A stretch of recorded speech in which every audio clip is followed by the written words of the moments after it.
Well, most people see tiny homes as a holiday home. This is not a holiday for me. I'm homeless. It seemed more affordable for us to build our own tiny home than continue renting. If you go and live in that and there's a bushfire, and it's going to catch fire and go up very quickly.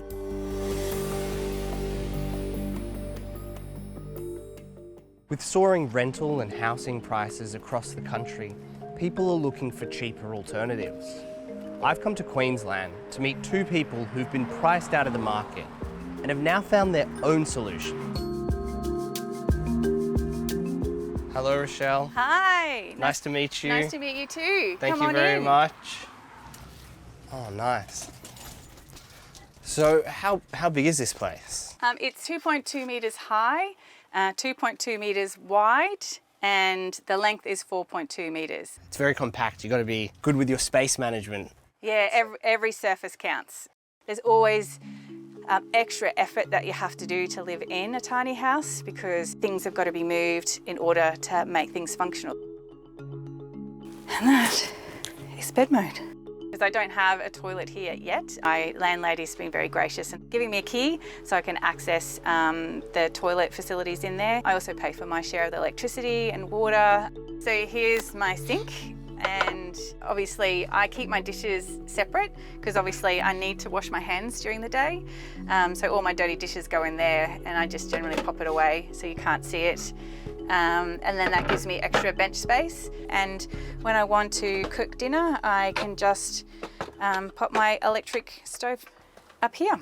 Rochelle has been living in a tiny house for 9 months. She and her daughter were in a 2-bedroom unit before the landlord sold it.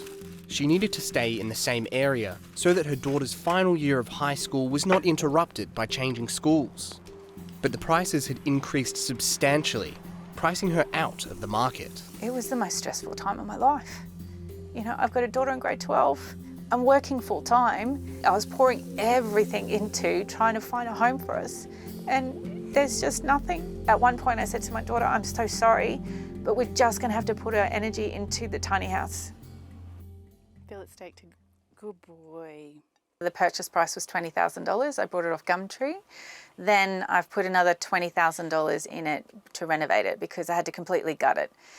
Rochelle has parked her tiny house in her friend's backyard, where she connects to their power and water. Tiny houses are caravan-like houses built on wheels or trailers so they can be towed to different locations. They're similar in size to a shipping container. The whole house is only 16 by 8 feet. Tiny houses started in the US 30 years ago and are often promoted online as glamorous ways to downsize and live outside cities. Over the last 15 years in Australia, they've grown in popularity as weekend retreats on holiday rental sites. This is where I had to pour all my money because I know that this rental crisis isn't going away anytime soon. I'm not going to get back into the rental market, let alone buy my own property. The rental market is bleak across the country, with just 1% of rental properties available nationally. That is the lowest rate since April 2006. And the Brisbane market, where Rochelle is living, is below the national rate, with 0.7% of rental properties vacant. In terms of affordable rentals, that is, rental properties that cost less than $400 a week, Brisbane is less affordable than Perth, Adelaide and Melbourne, with only 13% of rental properties under $400. And the Sunshine Coast is even less affordable, with only 4.6% of rental properties under $400. Hi, Hello. Angela. You're welcome. Lovely. Thank you. How long have you been living here? We have been here since mid-August, so yeah, about coming up to 6 months. Can you put this one down? Angela and her sons Seb and Malayan were in the same rental on the Sunshine Coast for 3.5 years before it was sold. To find a place big enough for all three of them, Angela says she would have been paying more than $500, nearly double her previous rent. A good half my wage would have gone to rent. A year ago I'd explored the option of a tiny house but wasn't able to obtain finance at the time. So when I looked at the prices of rentals, I just thought, well, what do I really want to be doing? So I went back to that place and we made it work. Finance became available. Angela then found a landowner willing to let her set up her tiny house long term. but her local council says people who live in a tiny home need to apply for a temporary home permit. It costs $514 and lasts for 18 months. I've decided not to get the temporary home permit, mostly because it's not a temporary home. On this property we have, I think, 5 dwellings that aren't council approved. A lot of tiny houses, caravans, buses do get moved along from council. We're sort of counting down the time until we are also vacated from the land. It feels very uncertain, our future here. It feels as though we can't put our roots down. Tiny homes are a great solution to the housing crisis. We've got people like myself buying the homes. My builder has a home completed every week, and you've got landowners that are willing to open up their land and share with people, but there's hesitancy because they're worried about repercussions with council. The Sunshine Coast Council declined an on-camera interview, but instead gave us a written statement. Council remains committed to advocating to other levels of government for collaborative action to address housing affordability.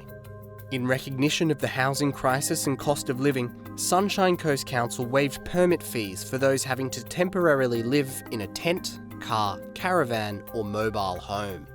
Council has obligations to protect and manage health and safety, the environment and reduce impacts on nearby properties and public spaces. Town planning academic Paul Burton has been researching tiny houses for 6 years and says the number of people living in them permanently is growing. We reckon there's maybe 1,000 or so people live permanently in tiny houses on wheels. Paul believes tiny houses are one solution to the housing crisis and wants local councils to review laws around temporary dwellings. I think councils just need to be more thoughtful about how they want to regulate tiny house living. It may have been a policy that you devised some years or decades ago, or other circumstances have changed. You go, well, actually there's a housing crisis and we'd like to make some land available for somebody to come along and put a cluster of tiny houses here. Despite being an advocate for tiny houses, Paul says they have their limitations. We could make a tiny house out of wood. It'd look lovely, it'd look beautiful. But if you go and live in that in, Gippsland, and there's a bushfire, then you're sitting in something that a few sparks and it's going to catch fire and go up very quickly. What happens if it gets flooded, or rain affected? So this is the problem that I've had being a single mum for 16 years. It's very hard for me to enter back into the real estate market. So this is something I don't see myself moving out of anytime soon.